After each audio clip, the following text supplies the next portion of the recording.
Dalam algoritma media sosial kita, dua nama ini seringkali muncul sebagai sasaran kemarahan, Bahlil Lahadalia dan Abu Janda. Tapi, benarkah kebencian kita didasari oleh objektivitas atau sekadar terbawa arus tren? Mari kita bedah faktanya. Bahlil Lahadalia mulai menuai badai kritik tajam pada Oktober 2024 saat ia meraih gelar doktor dari Universitas Indonesia dalam waktu kurang dari 2 tahun. Mengutip Kompas tanggal 16 Oktober 2024, publik mempertanyakan integritas akademik dan dugaan privilege kekuasaan. Belum lagi, pidatonya di Munas Golkar pada 21 Agustus 2024 tentang sosok Raja Jawa yang viral dan dianggap sebagai bentuk politik yang menjauh dari demokrasi. Pemerintahan Jokowi Maruf Amin. Jadi kita harus lebih paten lagi. Soalnya Raja Jawa ini kalau kita main-main celaka kita. Di sisi lain, Abu Janda alias Permadi Arya, ia menjadi musuh publik nomor 1 setelah cuitan Islam arogan pada Januari 2021.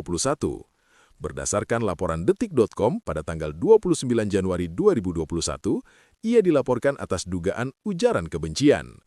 Tak berhenti di situ, tudingan rasisme terkait komentarnya terhadap Natalia Spigai di bulan yang sama semakin mempertebal stigma negatif masyarakat kepadanya sebagai sosok yang provokatif.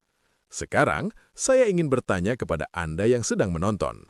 Apakah Anda membenci mereka karena telah membaca laporan kerjanya secara utuh? Atau Anda hanya membaca potongan video 15 detik di TikTok? Mudah sekali menjadi bagian dari kerumunan yang menghujat. Menghujat tidak butuh riset, hanya butuh jari dan kuota.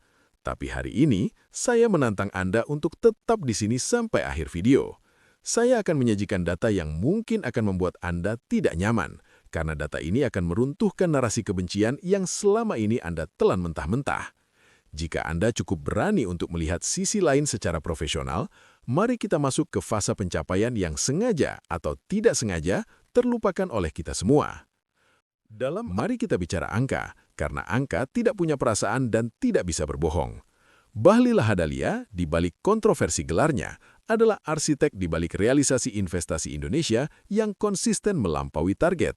Berdasarkan laporan kontan 24 Januari 2024, sepanjang tahun 2023, ia berhasil membawa masuk investasi sebesar 1,418,9 triliun rupiah.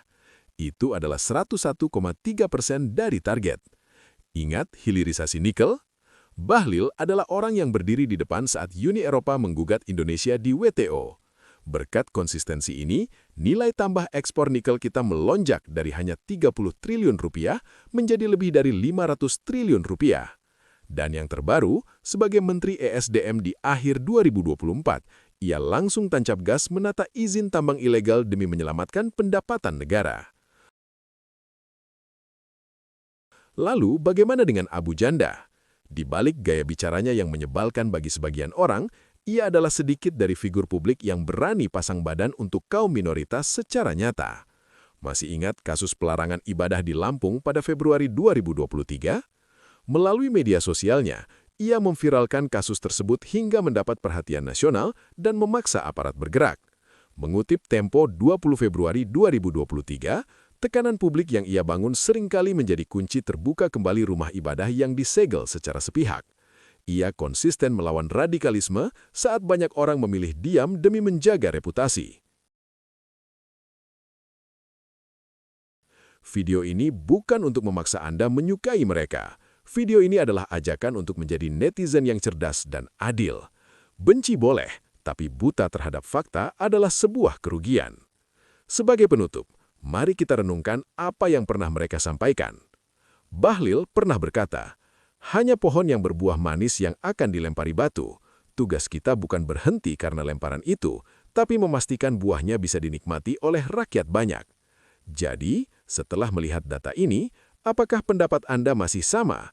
Tulis di kolom komentar secara beradab. Saya CJ, sampai jumpa di video berikutnya.